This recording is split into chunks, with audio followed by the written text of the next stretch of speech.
Sometimes in these videos, I go over people and I give broad meaning, and I got to give more descriptions because I have a lot of descriptions of what I mean by these phrases, but the reader also has to have an expanded knowledge of each person and what they're like, including myself.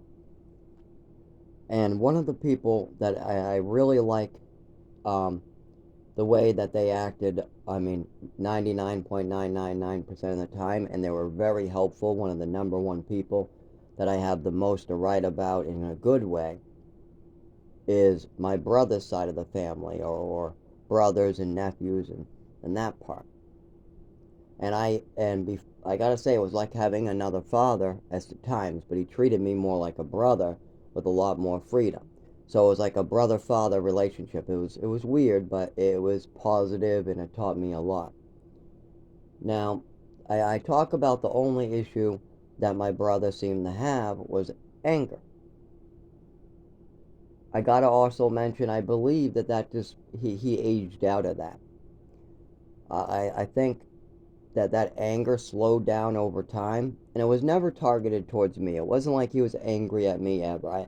It wasn't like, don't get it wrong. Like when my mother got angry, things started flying at me. She would try to hurt me. She would make actions that hurt me in the long run. She would make bad decisions that hurt me. That's her anger. She would make vindictive choices. Oh, if you're gonna do this, then I'll do that.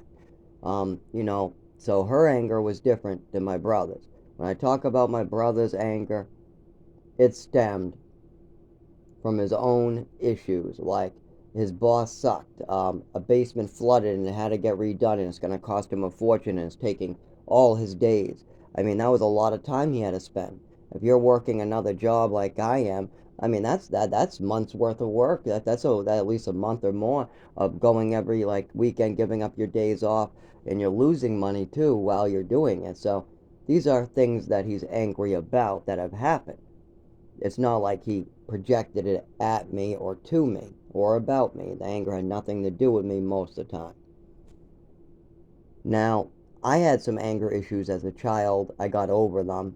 I mean, I can't be angry. If I was an angry person, oh boy, I would never be happy because I have people effing me and fucking me over left and right. I got family members making up stories about me. I got other family members saying hurtful things and believing lies. You got all this other crazy behaviors going on from homeless people and people around me in general. So I can't be an angry person. No, I have to take everything with a grain of salt. I mean, oh, anyways, but I wanted to give a better description. I think at his age he just not that angry person anymore. But you have to understand there's multiple different forms of anger, and to get over it, you have to get to the root of your problem. Now, the root of my problem is I was angry with my adopted mother. Now, people started screaming at me that I need to be, it's my biological mother, it's my biological mother. And I tried to work with that, but it isn't. I have no anger towards my biological mother. She was 15 when she got pregnant. She was 16 when she gave birth, and she had no money. She was living in a tent. She was probably on alcohol because I met her later, and she said her real problem was alcohol. And so my adopted mother said that my biological mother had a drug habit, and my biological mother told me that she was, yeah, definitely drinking at 15, 16, a lot of alcohol.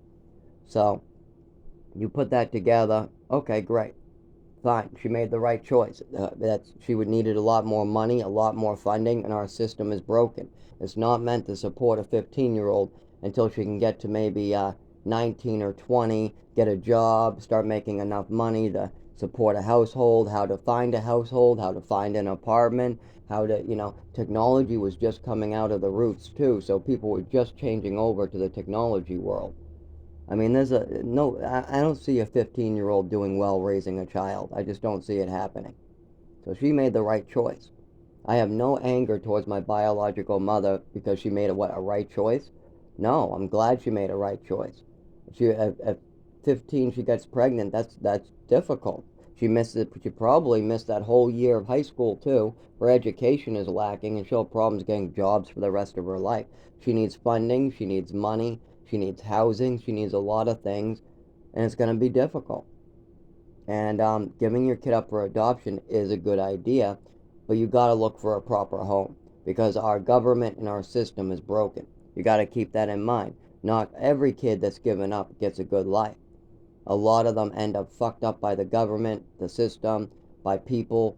I mean, there's so much that people don't understand about what happens in our system, in these orphanages, in these hospitals, and we all run into each other. The same kids who grow up in these orphanages and grow up in the system, we all crisscross each other through all these different schools, different foster homes, different adopted homes, different agencies. I mean, we all crisscross. We all run into the same people over and over. I mean, there was a girl named Haley. She not only was a foster kid with me, she went to North Star with me. Then I ended up seeing her in high school. Then she was leaving the high school. Then, that was only for a short time.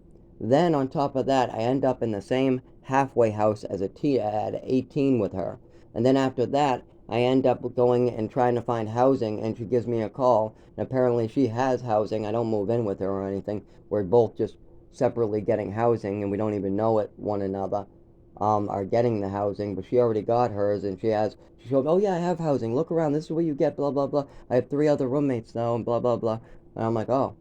And she gained a lot of weight at that point. But anyways, I ran into this Haley crisscrossing the system over and over. Hospitals, schools, and that's just one of many. There's Gabby, there's what was his name, Sean? No, the one who got thrown out of high school. Oh my God, I know his name so good.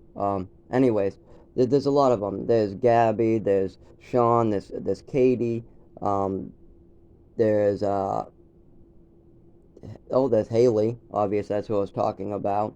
There's lots more. I'd have to make a list out. But that's just some on the top of my head where we crisscross each other from the orphanages and systems. And it happens a lot. Some of us get better circumstances than others. I got good circumstances sometimes, yes, but the drugs were a serious problem. The pharmaceutical drugs, and I had a mother that was out of control with them. And the worst part about it is no one even wants to talk about it. They want to pretend like it's some, fantasy or game or something, even though it was right in front of them. I even got her to admit that she was doing it with Epicac. I mean, there were so many of these times, and it's so wrong.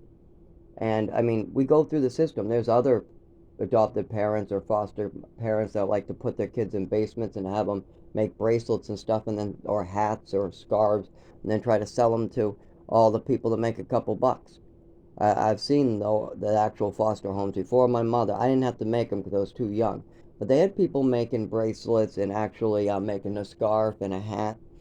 I even saw it on a TV show once. I can't remember what the show was, but they actually had orphanages where they were making bracelets. And I said, oh my God, that's real. There are some actually foster parents that make the bracelets. I was at one where they made scarves, necklace, necklace, bracelet, scarf, and hat. You could see them just kind of making these things, and the kids were making them, but the kids didn't get to keep them. No, they would be sold. You see these things being sold all over the place, and that's good. But not if you're having, they're supposed to be learning skills. I guess it keeps them busy too, though. It does. But you got to be really careful about this stuff because if somebody's just trying to profit off their adopted child or their foster kid, then that could be dangerous when you get medications involved. That's not good. And so one thing you got to think about is my mother is a psychotic anger. Anger directed towards me. These pharmaceuticals were directed towards me for a purpose. She had anger issues that were really messed up. My brother, on the other hand, his I'm not worried about because his anger doesn't seem to be directed at any individual person. His anger is directed at the situation. Oh shit, I got a flooded basement and I'm gonna have to redo it. Damn it, damn it, damn it, hole in the wall. There's a lot of people that have that and they get over it. I mean, that you have to do like if you lose $100,000 overnight, you're gonna be mad, right? Well, there's a lot of people that would really, anger them to the point where they jump off a roof. If you think about the stock market crash, when people lost all their money, a lot of them jumped off roofs and did crazy things. Well, that's due to that anger directed at the situation. But the worse the situation is, the higher that anger is. That's easy to get over. You just address the situation, address what you're going to do about it, pray to God for strength, and know that everything will be okay. You put all that together and you'll be okay. But I'm pretty sure that he's already way past that. And my mother, she's already gone. But in the book, you have to really identify the different types of anger and the personalities of each individual character.